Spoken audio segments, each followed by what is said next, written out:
আসসালামু আলাইকুম দর্শক, সবাই কেমন আছেন? আশা করছি সকলেই ভালো আছেন।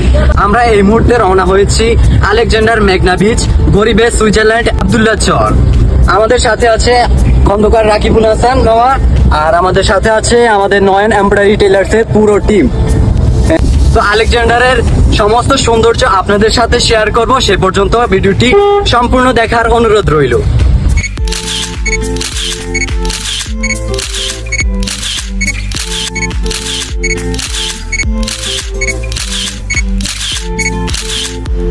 তো দর্শক, আমরা শুক্রবার সকালে 10টার সময় সবাই আমাদের জিয়া শপিং কমপ্লেক্সের সামনে থেকে রওনা হয়ে চলে গেলাম আমাদের আজকের গন্তব্যস্থান আলেকজান্ডার মেঘনা বিচ। তো আমরা মেঘনা বিচ যাওয়ার সময় আমাদের সামনে কিছু সুন্দর সুন্দর জায়গা ফুটে উঠেছিল। তার মধ্যে এটি একটি লক্ষ্মীপুর জেলা দায়রা আদালত ও জজ। এটি অনেক সুন্দর একটি বিল্ডিং, এটাকে কোর বিল্ডিংও বলে। তারপর আমরা চলে আসলাম লক্ষ্মীপুর গ্যাস পাম্পে, এখান থেকে আমাদের গাড়ির গ্যাস ভরে নিলাম। তারপর আবার রওনা দিলাম আমাদের গন্তব্যস্থানে। তো দর্শক, আমরা অবশেষে চলে আসলাম চর আলেকজান্ডারের পাড়ে। আমরা এখন আছি আলেকজান্ডার মেঘনা বিচ। চলেন আমরা একসাথে ঘুরে যাবো।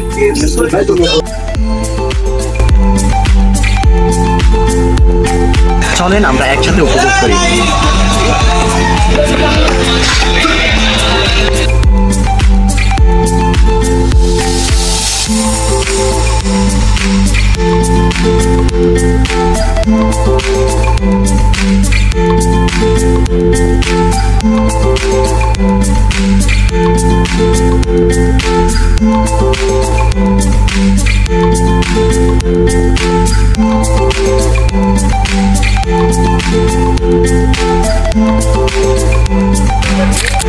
আলেকজান্ডার বাংলাদেশের লক্ষ্মীপুর জেলার অন্তর্গত রামগতি উপজেলার একটি ইউনিয়ন ও প্রসিদ্ধ অঞ্চল। রামগতি পৌরসভা, উপজেলা পরিষদ, রামগতি থানা ও উপজেলা স্বাস্থ্য কমপ্লেক্স এই অঞ্চলে অবস্থিত। তাছাড়া তৎসংলগ্ন বিস্তীর্ণ অঞ্চলের ব্যবসা বাণিজ্য, মাছ, বিশেষ করে ইলিশ পোয়ার তীর্থস্থান এই আলেকজান্ডার। বাংলাদেশ সরকার ঘোষিত 100 কিলোমিটার মৎস্য অভয়ারণ্য অঞ্চল আলেকজান্ডার থেকে শুরু হয়ে চাঁদপুর অবধি পৌঁছেছে। আলেকজান্ডারের মেঘনা নদী 15 কিলোমিটার পর্যন্ত বিস্তৃত। আলেকজান্ডার মেঘনা তীর যেহেতু একটি বেড়িবাঁধ, সেজন্য আপনাকে অবশ্যই বেশ কিছু সতর্ক অবলম্বন করতে হবে। বেড়িবাঁধ যেহেতু অনেকটা ঢালু পথ হয়, সেজন্য অবশ্যই বেড়িবাঁধ দিয়ে হাঁটার সময় সতর্কতা প্রয়োজন আছে। তবে উপরের অংশে সমতল পথ রয়েছে, সেখান দিয়ে হাঁটতে পারবেন আপনারা। আর বেড়িবাঁধের ওপর থেকে নিচে নামতে এবং নিচ থেকে উপর দিকে উঠতে বেশ সতর্কতা অবলম্বন করা জরুরি। এই বিচের পূর্ব প্রান্তে একটি ভিন্ন দৃশ্য দেখা যায়, যেখানে নদী সেখানে বেড়িবাঁধ, আর এই দুইয়ের পাশ ঘেঁষে রয়েছে আলেকজান্ডার টু নোয়াখালী সোনাপুর সড়ক। এজন্য কক্সবাজার সৈকতের পাড়ে মেরিন ড্রাইভের সড়কের দৃশ্য, নদীর স্বচ্ছ পানি, আকাশের নীলাভাব দৃশ্য, সড়ক, বেড়িবাঁধ সব যেন মিলেমিশে একাকার। সড়ক পথে ছুটে চলা কেউ চাইলেই মুহূর্তের মধ্যে বেড়িবাঁধ উঠে নদীর তীরের সৌন্দর্য উপভোগ করতে পারে। আলেকজান্ডার নদীর তীরের এমন মন মাতানো দৃশ্য পর্যটকদের কাছে আরও আকর্ষণীয় করে তুলতে স্থানীয় জনপ্রতিনিধিরা এবং প্রশাসনের বেশ কিছু উদ্যোগও প্রশংসনীয়। বেড়িবাঁধের পথ ধরে হাঁটলে নজরে পড়বে চাতার মতো আশ্রয়শালা। বেড়িবাঁধের পাশে লাগানো হয়েছে ঝাউ গাছ, ল্যাম্পপোস্টের বাতি। তাছাড়াও পর্যটকদের বাড়তি নিরাপত্তায় আইন শৃঙ্খলা রক্ষাকারী বাহিনী হিসেবেও বিভিন্ন স্তরের নজরদারি রয়েছে। চলেন এবার আমরা দ্বীপ থেকে ঘুরে আসি। চলেন আমরা এবার দ্বীপে যাতায়াত করতে 100 টাকা করে জনপ্রতি। তো আমরা এখন সবাই মিলে দ্বীপে যাব। ভিডিওটি শেষ পর্যন্ত দেখার অনুরোধ রইল এবং এই দ্বীপের সমস্ত সৌন্দর্য আপনাদের মাঝে তুলে ধরবো আমি। দেখতে থাকুন ভিডিওটি। ভ্রমণকে আরও উপভোগ্য করতে রাখা হয়েছে স্পিড বোর্ডের ব্যবস্থা। কেউ চাইলে অল্প খরচে কিছুক্ষণের জন্য নদীর মোহনায় স্পিড বোর্ড করে ঘুরে আসতে পারে।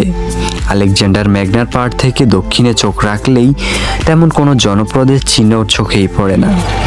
দক্ষিণে নদী গিয়ে সোজা মিশেছে বঙ্গোপসাগরের মোহনায়, যে কারণে এখানকার প্রকৃতির রূপটা অনেক সুন্দর। তবে আলেকজান্ডার মেঘনা পাড় থেকে ট্রলার যোগে 1 ঘন্টা দক্ষিণ পশ্চিমে চললে দেখা মিলবে বঙ্গোপসাগর আর মোহনায় জেগে ওঠা চর গজারিয়া। ভ্রমণ পিপাসুরা অনেকেই ঘুরতে এসে এ চরটিতে ঘুরতে যান।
চলে আসলাম মঙ্গল গ্রহে, কিন্তু মঙ্গল গ্রহে যাওয়ার রাস্তাটা আমরা আটকে গেছি।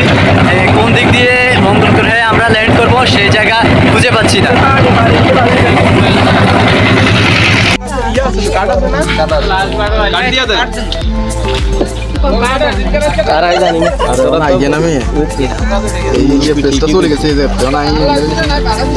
সূর্য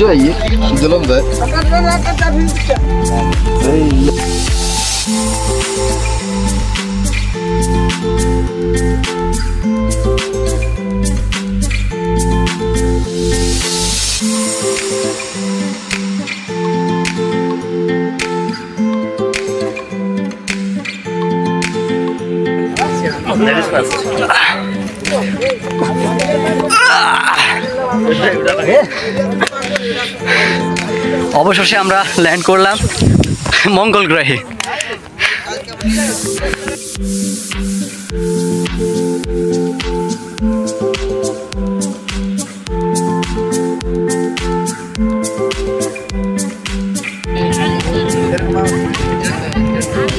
এটা পুরো মরা উঠছে।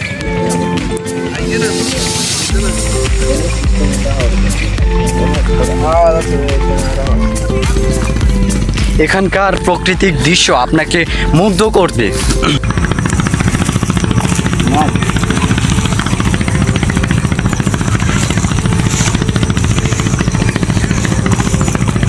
আপনারা যদি প্রকৃতিপ্রেমী হয়ে থাকেন তাহলে আপনারা লক্ষ্মীপুরের এই জায়গাটা অবশ্যই মিস করবেন না। আপনারা যদি লক্ষ্মীপুরের আশেপাশে হয়ে থাকেন তাহলে এই জায়গাটাতে অবশ্যই আসবেন। এই জায়গার পরিবেশটা কিন্তু এতটুকু নিরিবিলি, আপনাকে মনে অনেক প্রশান্তি দিবে। এটা হচ্ছে লক্ষ্মীপুর আলেকজান্ডার যে দ্বীপটা রয়েছে ওইটা। এখানকার পরিবেশ অনেকটাই শান্ত এবং এমন একটা প্রাকৃতিক পরিবেশ আপনাদের অনেক ভালো লাগবে। দর্শক, এখানে যদি আপনারা আসেন ওই পাশে যেতে হলে লাফ দিয়ে যাইতে হবে।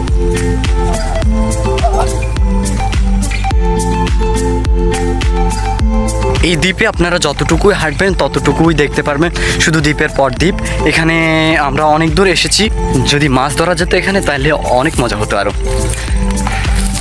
তবে এখানকার যে ধান গাছগুলো ওগুলো দেখে আমি কিন্তু খুব অবাক হয়েছি, কারণ এই ধান গাছগুলো এখানে বিনা সারে এত লম্বা লম্বা হবে এটা আমরা কেউ ভাবতেও পারি নাই।